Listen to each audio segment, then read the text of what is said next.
حضرت ابو قتادہ حارث بن ربعی انصاری رضی اللہ تعالیٰ عنہ سے روایت ہے، انہوں نے فرمایا نبی صلی اللہ علیہ وسلم کے پاس ایک جنازہ لایا گیا تاکہ آپ اس کی نماز جنازہ ادا فرمائیں، تو آپ نے فرمایا تم لوگ اپنے ساتھی کا جنازہ پڑھ لو، میں نہیں پڑھوں گا، اس پر قرض ہے۔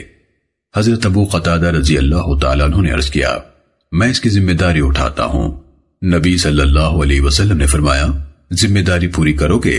انہوں نے کہا پوری کروں گا، اور اس کا قرض 18 یا 19 درہم تھا۔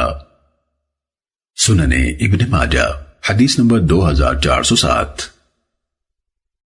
حضرت عمران بن حذیفہ رحمہ اللہ ام المومنین حضرت میمونہ بنت حارث رضی اللہ تعالیٰ عنہ سے روایت کرتے ہیں کہ وہ قرض لیا کرتی تھی۔ ان کے گھر کے کسی فرد نے اس کو نامناسب سمجھتے ہوئے عرض کیا آپ ایسا نہ کیا کریں۔ انہوں نے فرمایا کیوں نہ لوں؟ میں نے اپنے نبی اور اپنے محبوب صلی اللہ علیہ وسلم سے یہ فرمان سنا ہے جو مسلمان قرض لیتا ہے اور اللہ کو اس کے بارے میں یہ علم ہوتا ہے کہ وہ اسے ادا کرنے کا ارادہ رکھتا ہے تو اللہ تعالیٰ اس کا قرض دنیا ہی میں اتار دیتا ہے۔ سننے ابن ماجہ حدیث نمبر 2408۔ حضرت عبداللہ بن جعفر بن ابی طالب رضی اللہ تعالیٰ عنہ سے روایت ہے رسول اللہ صلی اللہ علیہ وسلم نے فرمایا اللہ تعالیٰ قرض لینے والے کے ساتھ ہوتا ہے حتیٰ کہ وہ قرض ادا کر دے، جبکہ قرض اس کام کے لیے نہ ہو جو اللہ کو ناپسند ہے۔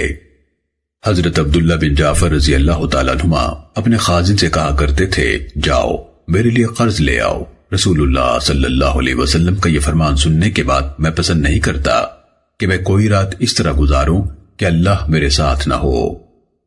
سننے ابن ماجہ حدیث نمبر 2409۔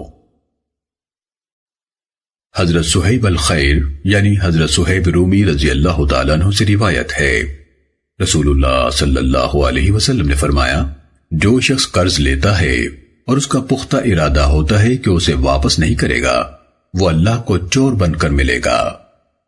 ابن ماجہ رحمہ اللہ نے ایک دوسری سند سے نبی صلی اللہ علیہ وسلم سے اسی مضمون کی حدیث بیان کی ہے۔ سننے ابن ماجہ حدیث نمبر 2410۔ حضرت ابو ہریرہ رضی اللہ تعالیٰ عنہ سے روایت ہے رسول اللہ صلی اللہ علیہ وسلم نے فرمایا جو شخص لوگوں کا مال اسے ضائع کرنے کے ارادے سے لیتا ہے اللہ اسے تباہ کر دے گا۔ سننے ابن ماجہ حدیث نمبر 2411۔ رسول اللہ